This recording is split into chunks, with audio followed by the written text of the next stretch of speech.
मला असं वाटतं की अनिल बोंडेंना उत्तरच मिळालं असेल. आणि असं आहे, राहुल गांधी काय पोरकटपणा करतात आहेत यापेक्षा जगामध्ये विश्वगुरु काय करतात आहेत आणि अख्ख्या जगाचं मत या विश्वगुरूंबद्दल काय झालंय आणि पर्यायाने देशाचं काय झालंय, पर्यायाने तुमचं आणि नाही, आमच्या देशात दोघांनी भाई जगताप करायला आणि विद्याताईंनी दोघांनी शरद पवारांचे एका महिन्यातले स्टेटमेंट अनिलजी ऐकावे. अनिलजी मी म्हणजे तुमच्याकडे येते. अनिलजी प्रधानमंत्र्यांनी विनंती आहे, जो भाई विदेश भाई दौरा जगतापांना केला, आधी त्यांचं त्यावर- बोलणं पूर्ण ऐका करू देत. ऐका पूर्ण.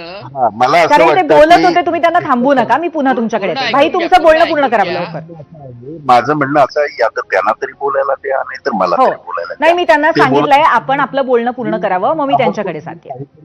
तर ताई असं आहे की तुम्हाला आणि आम्हाला देशाला मान वर करून जगभरामध्ये वावरण्याला एक एक वेगळी ही आम्ही बघितलेली आहे. म्हणजे स्वातंत्र्याच्या नंतर अगदी 2014 पर्यंत आम्ही अभिमानाने मान वर करून जात होतो.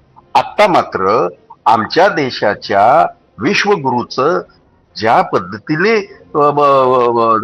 जगभरामध्ये चर्चा होते, आम्ही काय करतो ते सोडून द्या, जग काय चर्चा करतंय आणि जगामध्ये आमचं स्थान कुठं कुठं आहे हे जर आपण पाहिलं तर आपल्याला नक्कीच असं वाटेल पोरकटपणा कोणाचा आहे. बरं. त्यांच्या त्याला उत्तर दिलेलं आहे मी. नक्की ठीक आहे. आता ह्याच्यावरती नक्कीच भाई